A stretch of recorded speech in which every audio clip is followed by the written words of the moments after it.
ಭಾರತ್ ಸೇವಾದಳ ಸೇರಿದಂತೆ ವಿವಿಧ ಸಂಘಟನೆಗಳ ಆಶ್ರಯದಲ್ಲಿ ಬೇಲೂರಿನಲ್ಲಿಂದು ಹಮ್ಮಿಕೊಂಡಿದ್ದ ಕೋಮು ಏಕತಾ ದಿವಸ ಕಾರ್ಯಕ್ರಮಕ್ಕೆ ಉಪನ್ಯಾಸಕ ಕೆಪಿ ಮೃತ್ಯುಂಜಯ ಚಾಲನೆ ನೀಡಿದರು.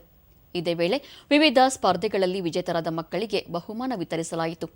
ಈ ಸಂದರ್ಭದಲ್ಲಿ ಜೈ ಕರ್ನಾಟಕ ಪರಿಷತ್ ರಾಜ್ಯ ಅಧ್ಯಕ್ಷ ಡಾ ಎಸ್ ನಾರಾಯಣ, ಶಿಕ್ಷಕಿ ಶಿವಕುಮಾರಿ ಸೇರಿದಂತೆ ಹಲವರು ಉಪಸ್ಥಿತರಿದ್ದರು.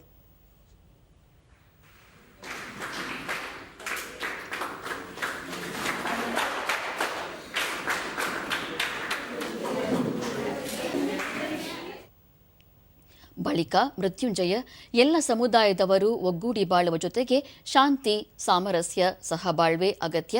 ಒಬ್ಬರನ್ನೊಬ್ಬರು ಪ್ರೀತಿ, ವಿಶ್ವಾಸದಿಂದ ಕಂಡಾಗ ಆರೋಗ್ಯವಂತ ಸಮಾಜ ನಿರ್ಮಾಣ ಮಾಡಲು ಸಾಧ್ಯ ಎಂದು ಹೇಳಿದರು. ಹಾಗಿರಬೇಕಾದಾಗ ಪ್ರತಿ ನಿರ್ದಿಷ್ಟ ಜಾತಿ ಅಥವಾ ಜನಾಂಗ ಅಥವಾ ಸಾಮಾಜಿಕ ವರ್ಗ ಅನ್ನೋದು ಪರಸ್ಪರ ಸಮಾನ, ಪರಸ್ಪರ ಎಲ್ಲರೂ ಕೂಡ ಒಟ್ಟಾಗಿ ಪ್ರೀತಿಯಿಂದ ಬಾಳ್ವೆ ಮಾಡುವ ಹಕ್ಕು ಮತ್ತು ಅವಕಾಶವನ್ನು ಹೊಂದಿರುತ್ತೆ. ಶಿವಕುಮಾರಿ, ದಾಸರ ವಾಣಿಯಂತೆ ಜಾತಿಗಿಂತ ಪ್ರೀತಿ ಮುಖ್ಯ, ಅದನ್ನು ಅರಿತು ಬಾಳಬೇಕು ಎಂದು ತಿಳಿಸಿದರು. ಒಬ್ಬ ವ್ಯಕ್ತಿ ಇದ್ದಾನೆ, ಅವನಿಂದ ಕೇಳೋದಲ್ಲ, ಅವನಲ್ಲಿರ್ತಕ್ಕಂತಹ ಜ್ಞಾನ ಎಷ್ಟು ಅನ್ನತಕ್ಕಂಥದ್ದನ್ನ ತಿಳ್ಕೋಬೇಕು. ಹಾಗೇನೆ ತಲವಾರ ಅನ್ನತಕ್ಕಂಥದ್ದು ಕತ್ತಿಯ ಹರಿತವನ್ನ ಅರ್ಥಕೊಂಡಿರ್ಬೇಕೆ ವಿನಃ ಆ ಕತ್ತಿಯನ್ನ ಯಾವಾಗಲೂ ಸಹ ಬಳಸೋದಲ್ಲ. ಬದಲಾಗಿ ಮ್ಯಾನ್ ಅಂತಂದ್ರೆ ಆ ಕತ್ತಿಯ ಕವಚದೊಳಗಡೆ ಇರಬೇಕು ಅನ್ನತಕ್ಕಂಥ. ಡಾ ಎಸ್ ನಾರಾಯಣ, ಮಕ್ಕಳಲ್ಲಿ ಶಾಲಾ ಹಂತದಲ್ಲೇ ಎಲ್ಲ ಸಮುದಾಯದವರು ಒಗ್ಗೂಡಿ ಬಾಳುವ ಬಗ್ಗೆ ಜಾಗೃತಿ ಮೂಡಿಸುವ ಅಗತ್ಯವಿದೆ ಎಂದರು.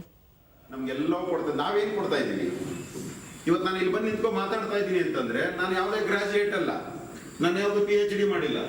ನಾನು ತಡದಂತ ಕೆಲಸಗಳೇ ನಮ್ಮನ್ನ ಇಲ್ಲಿ ತಂದು ಮಾತಾಡಿಸುವಂತ ನಿಲ್ಲಿಸುವಂಥದ್ದು. ವಿದ್ಯಾರ್ಥಿನಿ ಶ್ರೀರಕ್ಷ, ಶಾಲೆಯಲ್ಲಿ ಹಮ್ಮಿಕೊಂಡಿದ್ದ ಕೋಮು ಏಕತಾ ದಿನದ ಬಗ್ಗೆ ಅರಿವು ಮೂಡಿಸಲಾಯಿತು ಎಂದು ಹೇಳಿದರು. ಶಾಲೆಯಲ್ಲಿ ಕೋಮು ರಾಷ್ಟ್ರೀಯ ಏಕತಾ ದಿವಸವನ್ನು ಆಚರಿಸಲಾಯಿತು. ಇದರಿಂದ ನಮ್ಮ ಶಾಲೆಯಲ್ಲಿ ಎಲ್ಲರೂ ಸಮಾನತೆಯಿಂದ ಕಾಣಬೇಕು ಎಂಬುದನ್ನು ಕಂಡುಕೊಂಡೆವು.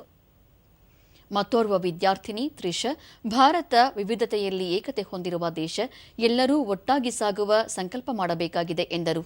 ಈ ಧರ್ಮ ಅನ್ನೋದನ್ನ ನಾವು ಬಿಟ್ಟಾಕ್ಬಿಟ್ಟು ಎಲ್ಲ ಒಂದೇ ಅನ್ನೋದನ್ನ ಕಾಣಬೇಕು. ಭಾರತ ದೇಶವು ವಿವಿಧತೆಯಲ್ಲಿ ಏಕತೆಯನ್ನು ಕಾಣುವ ದೇಶ ಅಂತ ನಾವು ತಿಳ್ಕೊಂಡು ಭಾರತ ಮುಂದುವರಿಯುತ್ತಿರುವ ರಾಷ್ಟ್ರ ಅನ್ನುವುದನ್ನು ತ್ಯಜಿಸಿ ಭಾರತ ಮುಂದುವರಿದ ರಾಷ್ಟ್ರ ಅನ್ನೋದನ್ನು ನಾವು ಕಲ್ಪಿಸ್ಕೊಳ್ಬೇಕು.